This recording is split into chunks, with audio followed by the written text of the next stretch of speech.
oscillator models.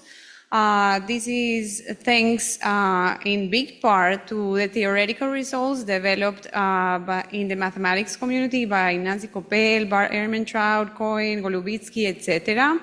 And these are still widely used today in robotics applications, exactly because there's like a lot of theoretical results available. So we know very well how they will behave.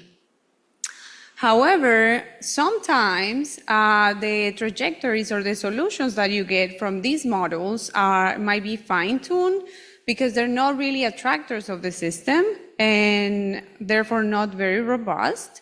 And also, not all neurons are pacemakers. So coupled oscillators are assuming neurons have intrinsic oscillating properties, but in some networks, especially the ones producing locomotion, many of these oscillations arise as network-based interactions between non-oscillating units.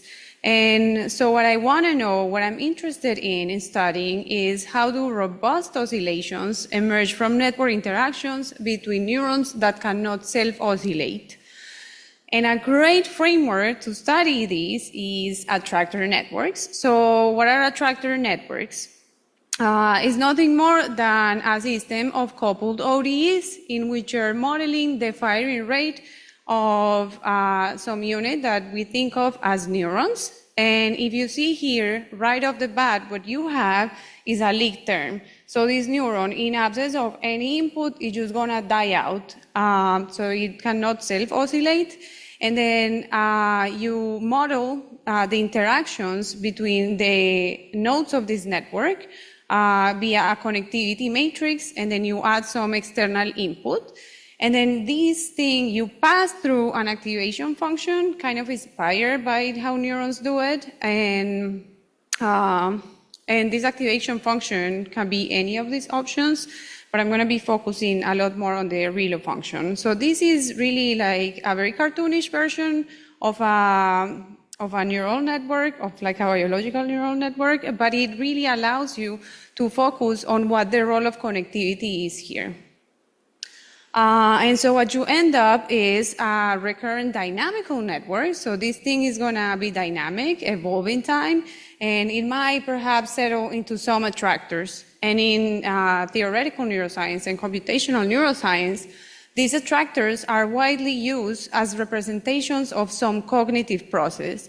So maybe you've heard of Hopfield. This is perhaps the greatest example of attractor networks, in which you have several stable fixed points, and these stable fixed points are representing memories. And so when you give the network an initial condition, which is a noisy memory, a noisy pattern, then it's going to evolve in time and it's going to converge to one of the safe patterns, which is the denoised memory.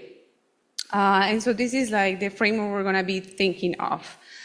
There are many examples like this which have also become very popular. So this is the case of the Hopfield network, but there's also the ring attractor, which has become very, very popular lately, and the bump attractor, and there are many, many more.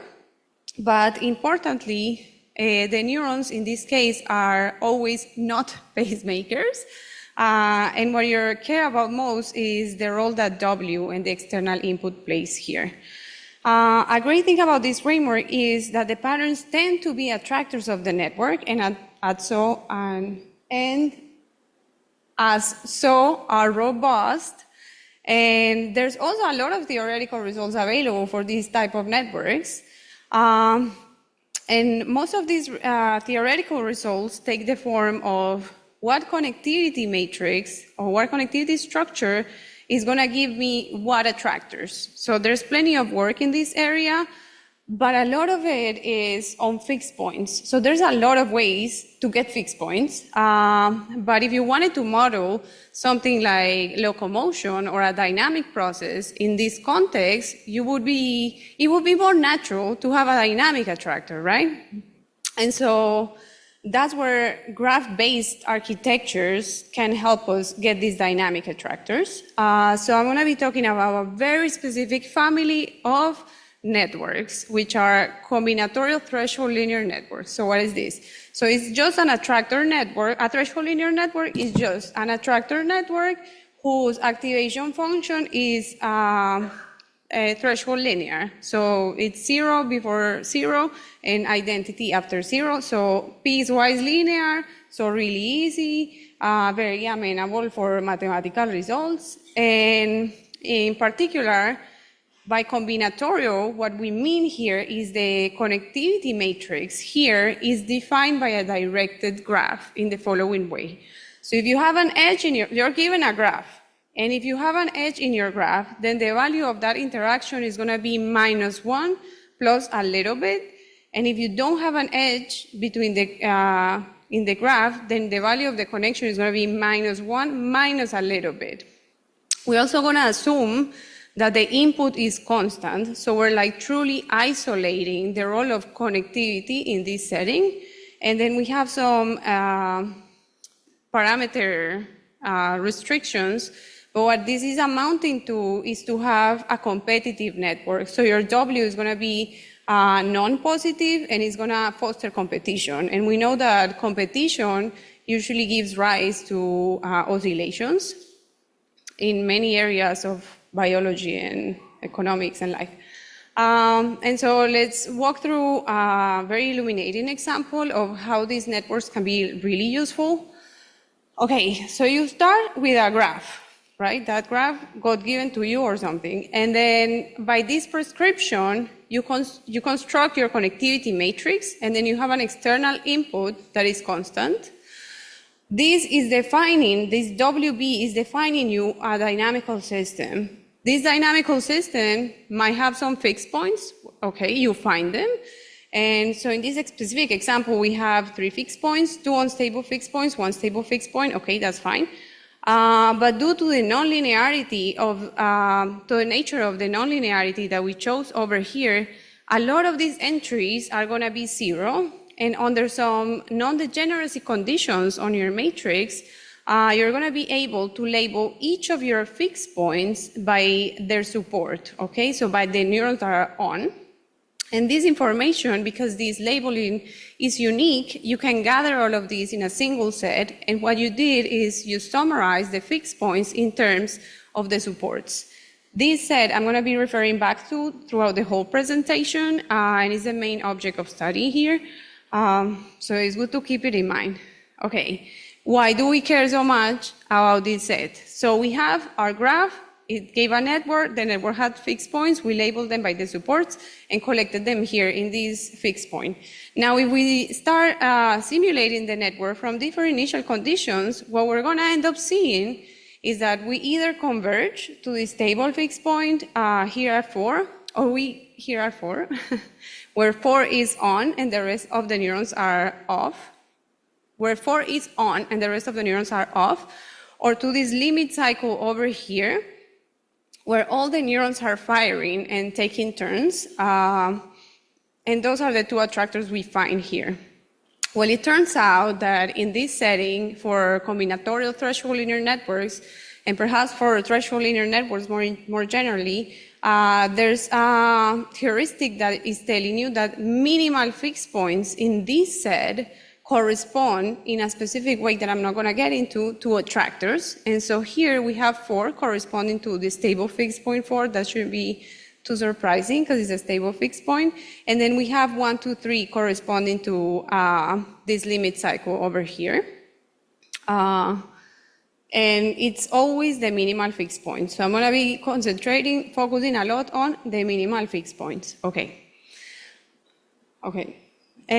So from this example, some takeaways. First, so a single network, we just saw that a single network can have many different attractors, which can even be a mix of fixed points and limit cycles, and they're accessible via different initial conditions. So they're coexisting there for the same values of the parameters. So it's truly the same network.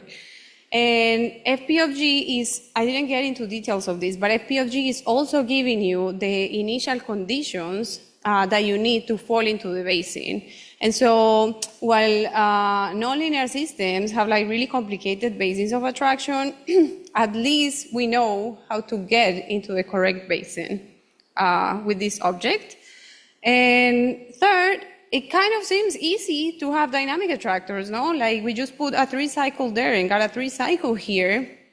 So, but what about more complex oscillations, like the ones that are necessary for synchronizing pairs of nodes in gate patterns?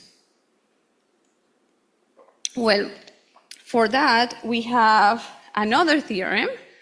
Well, the first theorem I've introduced today, which is cyclic unions. And cyclic union is just giving you a way to build your graph in such a way that you know the structure of your fixed points. So what you're going to do is split your nodes into components, and then every component is going to send edges to everyone else in the component forward, and so on. And what the theorem is telling you is the fixed points of the whole graph are going to be made up from pieces coming from each component in a menu-like fashion. Okay, so this is kind of confusing, but by example, you start with 3 different networks, right? These networks are doing their own thing, they have their own dynamics, they're not connected to each other, and so they're going to have their own fixed points. And if you connect them in the way that the cyclic union theorem is prescribing it, so that everyone in one component sends edges to everyone forward in the next component, sends edges to everyone forward in the next component, sends edges wrapping around forward to everyone in the next component, you're going to get a cyclic union. And so now the theorem is going to tell you, okay, the fixed points of your big network are going to be taking one fixed point from each one of these sets. So taking one from here, you take one from here, you take one from here, and then you get a fixed point here. So it's sort of a factorization of the fixed points, and notice that it's giving you combinatorially many ways of putting together fixed points. Here you have one choice for which fixed points to choose, okay. But here you have 3 choices, and here you have 3 choices. So in total, you're going to have 9 fixed points, 4 of which are minimal fixed points. And if you remember, the minimal fixed points correspond to attractors. So at the end of the, correspond in a heuristic way.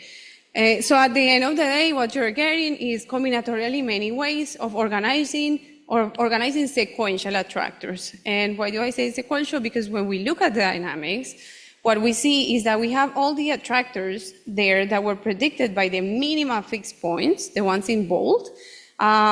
And they are all visiting every component and cycling through them. So now we kind of have a prescription for how we want the nodes to fire in the sequence in which we want the nodes to fire. And we can also have nodes be synchronized in a single component. So from here, I think it's a little bit more clear how you could engineer quadruped gates, for example. And so we're going to start with a single gate, the bound gate. In the bound gate, the back legs are synchronized, the front legs are synchronized, and they move half a period apart.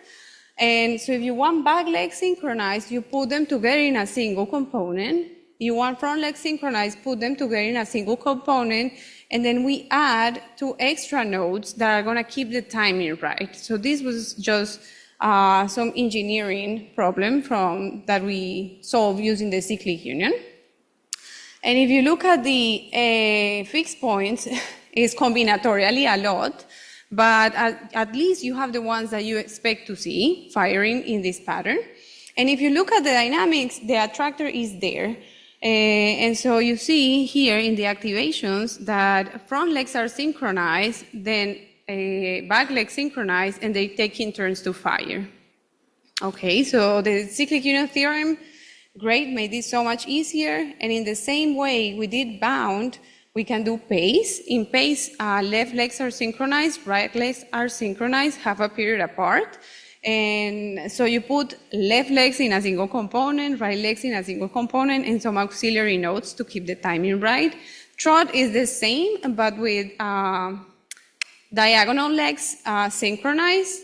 Walks a little different because you have one leg at a time firing, so you just put one leg node in a single component, and then you just build the cyclic union in the most intuitive way possible.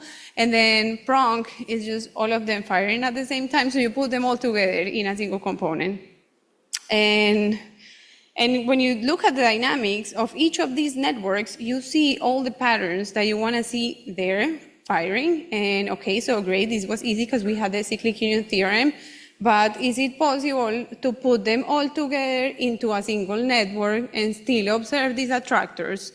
So that's kind of not obvious. Every time you try to paste things in a model or a dynamical system, things break. Like you cannot change about because things break all the time.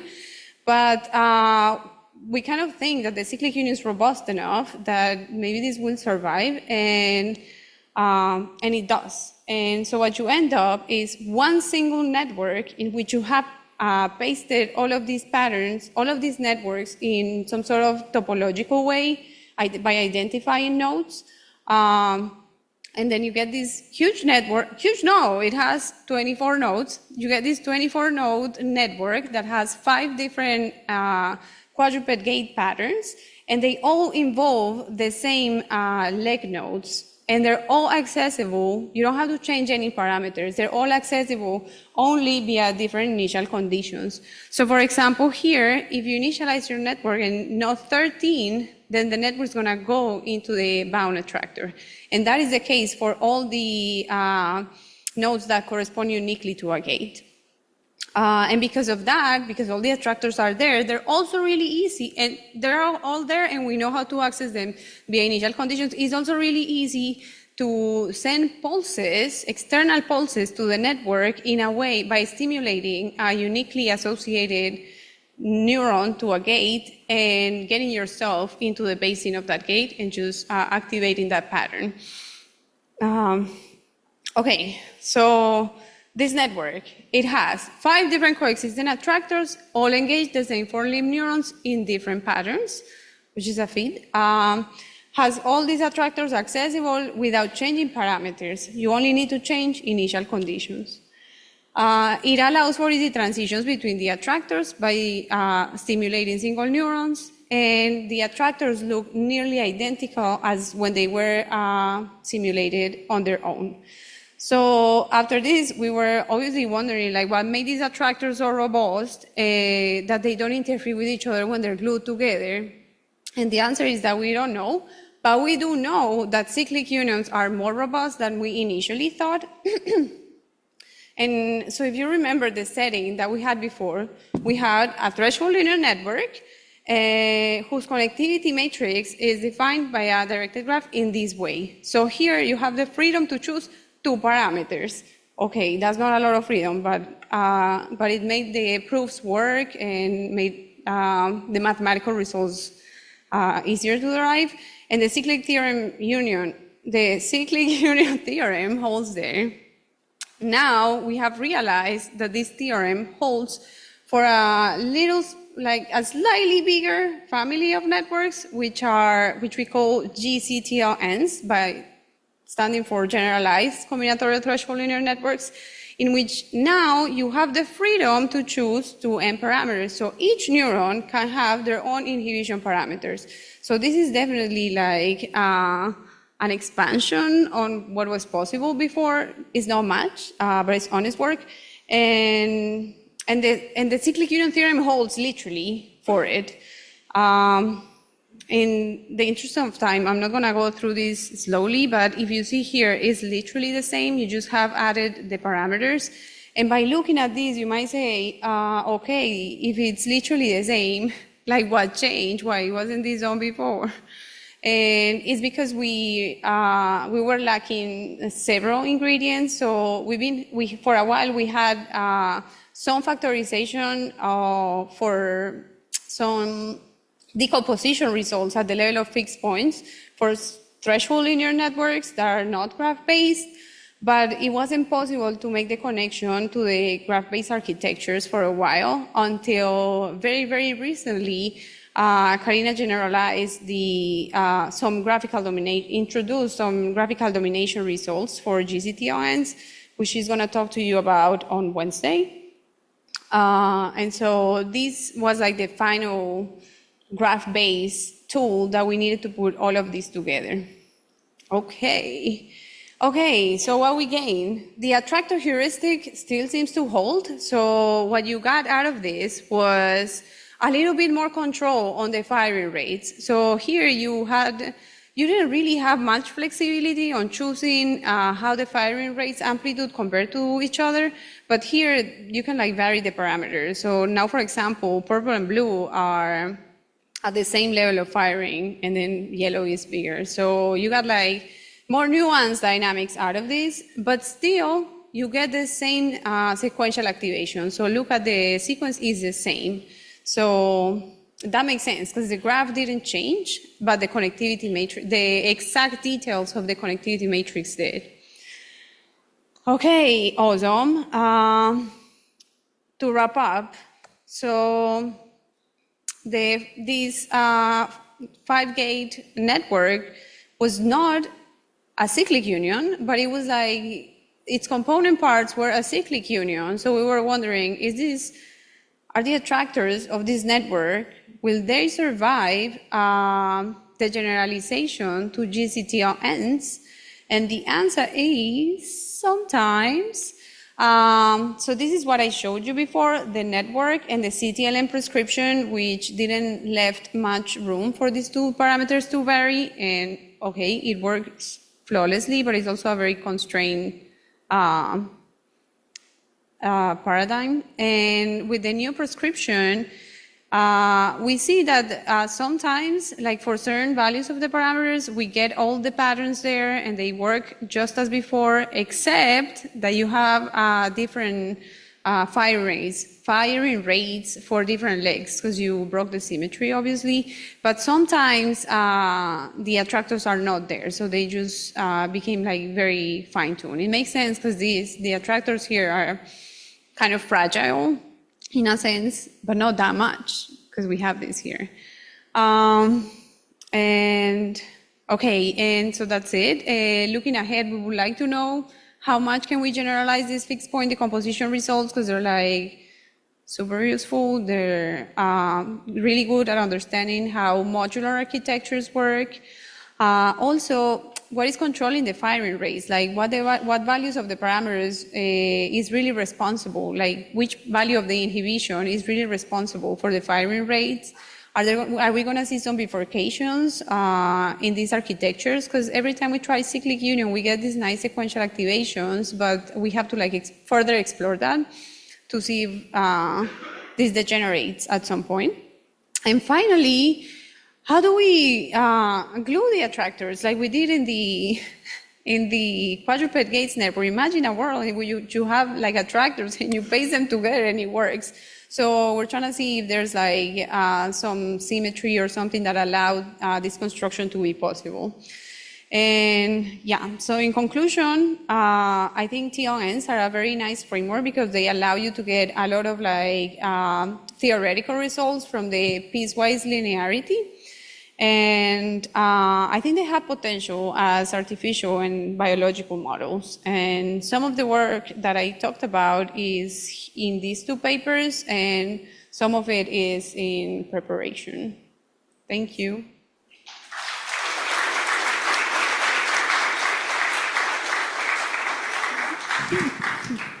Thank you, Juliana. Questions?